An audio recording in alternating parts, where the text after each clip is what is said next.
नाम था उज्ज्वल और उम्र थी 5 साल। अब ये 5 साल का उज्ज्वल अपने स्कूल से पढ़कर वापस आ रहा था। अब उस रास्ते में कुछ बच्चे इसको मिलते हैं और इससे कुछ ऐसे सवाल करने लगते हैं जिसका जवाब उज्ज्वल के पास नहीं था। वो पूछते हैं कि तुम्हारा असली नाम क्या है? तुम्हारे असली पिता कौन है? तुम्हारी असली माँ कौन है? तुम इस गाँव के तो नहीं लगते। तुम हो कौन और कहाँ से आए हो? अब ये कुछ ऐसे सवाल थे जिनका सामना अक्सर उज्ज्वल को करना पड़ता था, लेकिन उसके पास इनका कुछ जवाब नहीं होता था। वो भी सर झुकाता था और आगे बढ़ जाता था। लेकिन उस दिन उज्ज्वल को बहुत गुस्सा आया। वो अपने घर पहुंचता है और सीधे अपनी माँ से पूछता है कि माँ, क्या आप मेरी असली माँ नहीं हो? क्या मेरी माँ दूसरी है?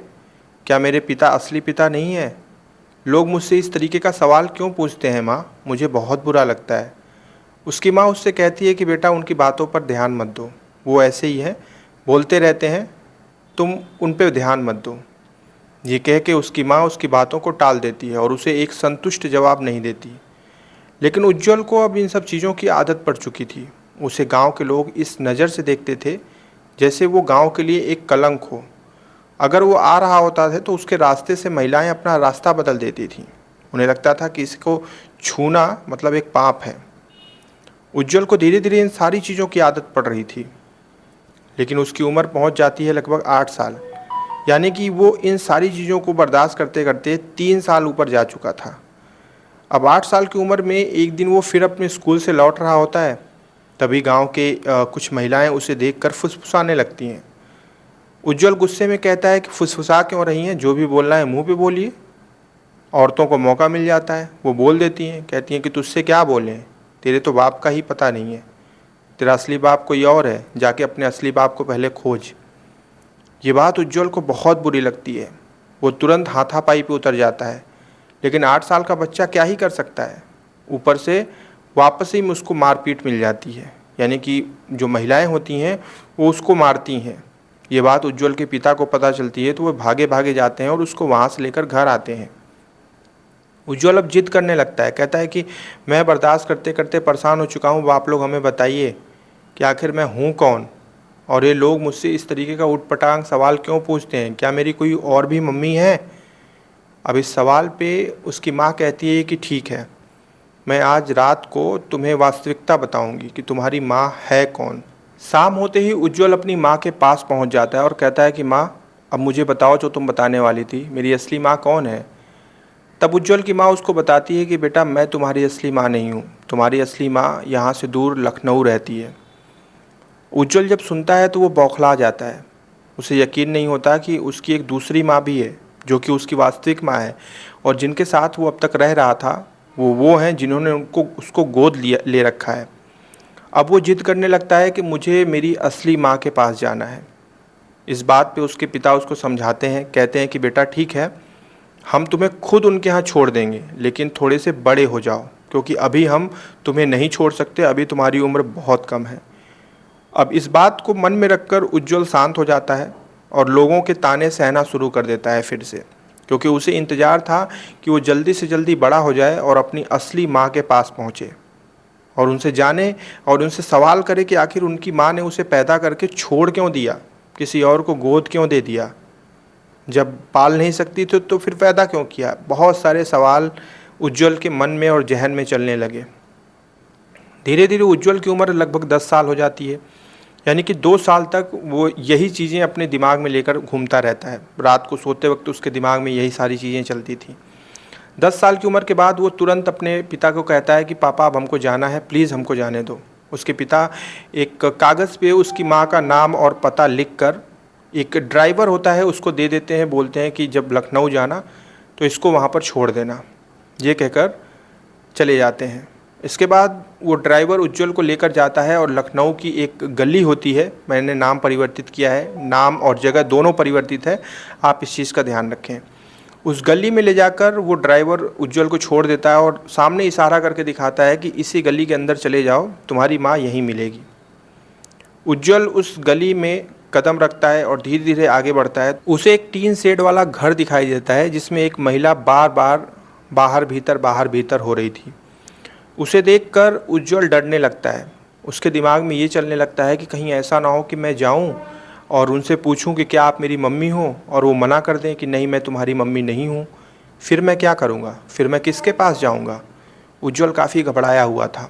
वहीं पर एक चबूतरा होता है, उसी चबूतरे पे वो बैठ जाता है और इंतज़ार करने लगता है कि जब थोड़ा अंदर से हिम्मत आएगी तब मैं जाऊँगा। उधर जो औरत होती है वो भी उज्ज्वल को देखती है, तो वो समझ जाती है कि शायद ये मुझसे कुछ कहने आ रहा है, लेकिन डर रहा है। लेकिन वो औरत सोचती है कि चलो कुछ वक्त बीत जाने दो, अगर ये यहाँ से नहीं हटा तो मैं स्वयं जाकर इससे बात करूँगी और पूछूँगी कि तुम कौन हो, कहाँ से आए हो और किससे तुमको मिलना है। अब ये चीज़ होते होते शाम हो जाती है, मतलब उज्ज्वल दोपहर से लेकर शाम तक उसी चबूतरे पे बैठा होता है। फिर वो औरत खुद उज्ज्वल के पास जाती है और जाकर पूछती है कि बेटा तुम कौन हो, तब से तुम यहाँ पे बैठे हो, किससे मिलना है तुमको? उज्ज्वल अपने जेब से पर्ची निकालता है, उस औरत के हाथ में थमाता है और उसके कमर से लिपटकर ज़ोर ज़ोर से रोते हुए पूछता है कि क्या आप मेरी मम्मी हो?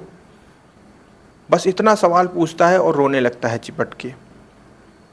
अब वो औरत उस पर्ची को देखती है, पढ़ती है। पढ़ने के बाद वो फ़ोन उठाती है और फ़ोन एक जगह लगाती है। लगाकर कंफर्म करके फिर वो फ़ोन हटाती है और फिर कहती है कि चलो, चलो तुम मेरे साथ घर में चलो, अब तुम हमारे साथ ही रहोगे। उज्ज्वल को अंदर से ऐसा लगता है कि उसको नया जन्म मिल गया हो, बहुत खुश होता है। वो अपनी माँ के साथ जब अंदर जाता है तो देखता है तो वहाँ पर एक उसका छोटा भाई भी होता है, यानी कि उज्ज्वल की उम्र 10 साल होती है, तो छोटे वाले भाई की उम्र लगभग 9 साल के करीबन रही होगी, यानी 1 साल छोटा था। उज्ज्वल वहाँ पहुँचता है और फिर अपनी माँ से सवाल पे सवाल करने लगता है कि माँ आपने मुझे क्यों छोड़ दिया? आप इतने दिन तक क्यों नहीं आई मुझसे मिलने? आखिर क्या वजह थी? मेरे असली पिता कौन है? बहुत सारे सवाल थे उज्ज्वल के मन में, लेकिन जवाब एक भी नहीं मिला उसे। उसकी माँ ने उसके सारे सवालों पे अंकुश लगाते हुए बोला कि तुम बहुत परेशान हो, परेशान ना हो बेटा, आराम से रहो, अब तुम हमारे साथ रहोगे, धीरे धीरे करके तुम्हें सारे सवालों के जवाब मिल जाएंगे। इसके बाद उज्ज्वल का रोज़मर्रा का जीवन वहाँ प्रारंभ हो जाता है। फिर वो वहाँ अपनी माँ के साथ रहने लगता है, लेकिन उसका जो छोटा भाई होता है उससे उसकी बनती नहीं है, क्योंकि उज्ज्वल के पास कपड़े नहीं थे ज़्यादा, तो वो छोटे वाले भाई का कपड़ा पहन लेता था और छोटा वाला भाई इससे बहुत चिढ़ता था। वो कहता था कि जब से ये आया है इसने माँ को, कपड़े को, खाने को, बिस्तर को, हर एक चीज़ में बंटवारा कर दिया है। पहले सब कुछ मेरा हुआ करता था, अब आधा आधा हो चुका है। इस चीज़ को लेकर अक्सर उज्ज्वल में और उसके छोटे भाई में लड़ाई हो जाया करती थी। समय आगे बीतता है, समय आगे बढ़ता है। इसके बाद ये आता है दाखिले का समय, यानी कि स्कूल में दाखिले का। तो उज्ज्वल की माँ सोचती है कि चलो उज्ज्वल का भी एडमिशन करवा दिया जाए।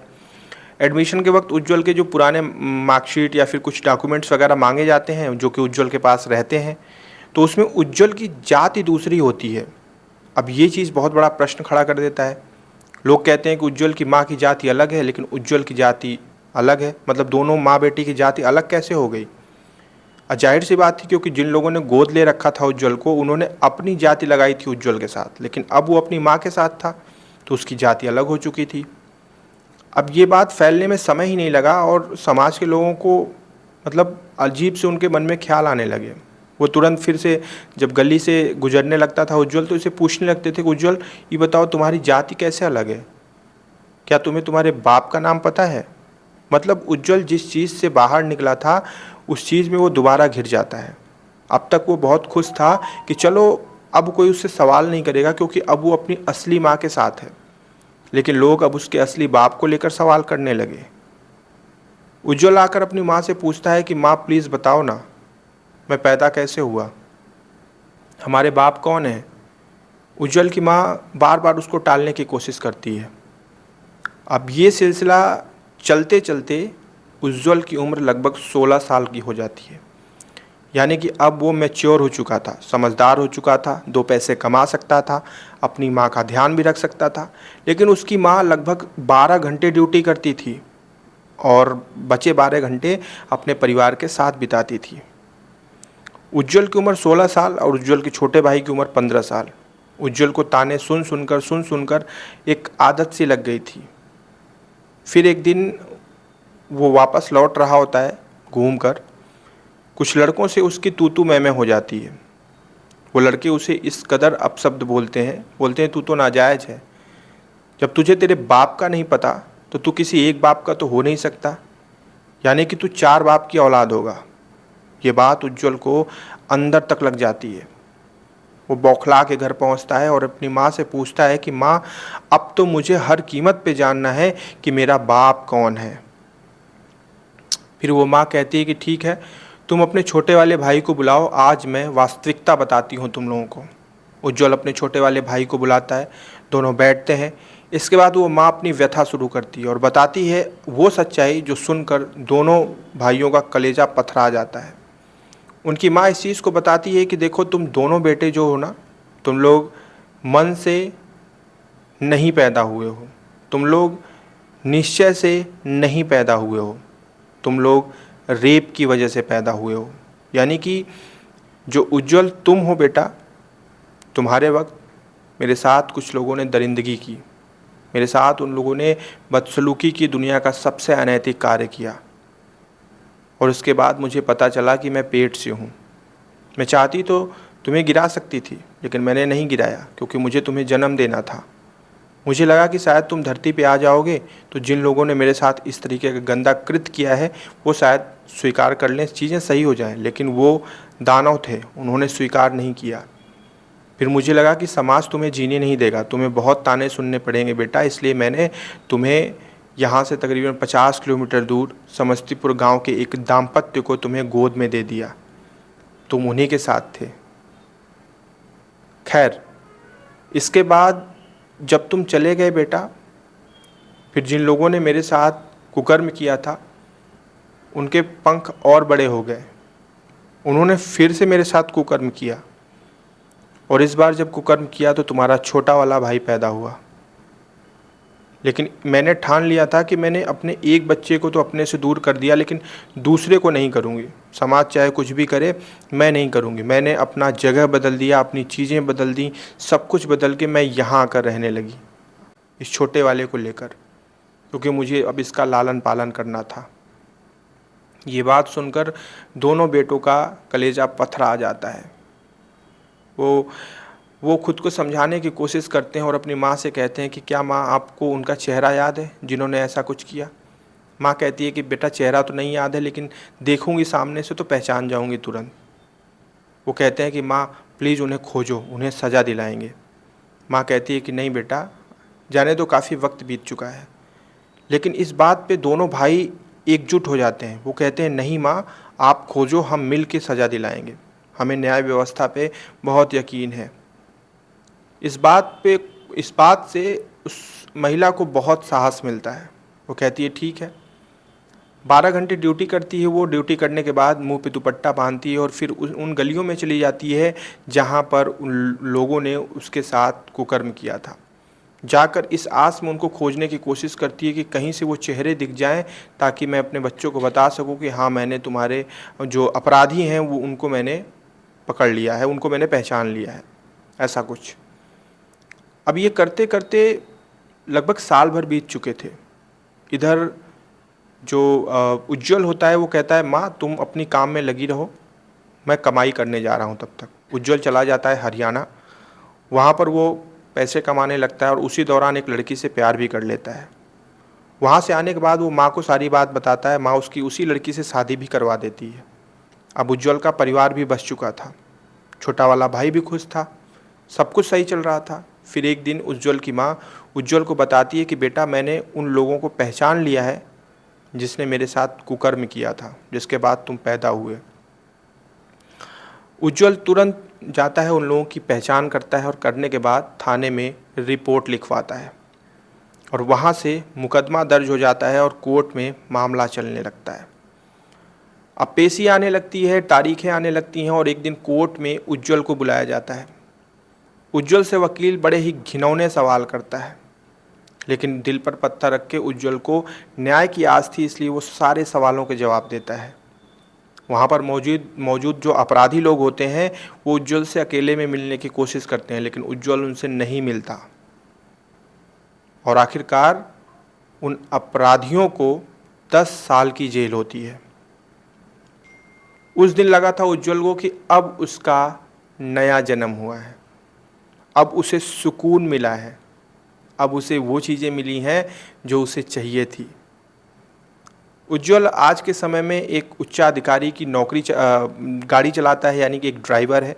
छोटा वाला भाई भी छोटा बिजनेस करता है और माँ सुकून से घर में रहती है बिना डर और चिंता के, क्योंकि उन्होंने उसको सज़ा दिलवाई थी जो उन्होंने दुनिया का सबसे गंदा काम किया था। ये थी आज की कहानी। उज्ज्वल के मन में आज भी डर होता है कि जब उसके बच्चे पैदा होंगे तो वो कल को ये सवाल पूछ सकते हैं कि पापा, आपके पापा कौन थे। उज्ज्वल कैसे जवाब देगा कि जो मेरे पापा थे उनको मैंने सज़ा दिलवाई। ये थी आज की एक खुददार कहानी।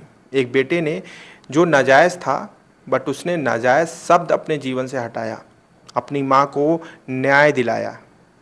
कैसी लगी कहानी बताइएगा कमेंट सेक्शन में, और इस वीडियो को लाइक और चैनल को सब्सक्राइब करिएगा।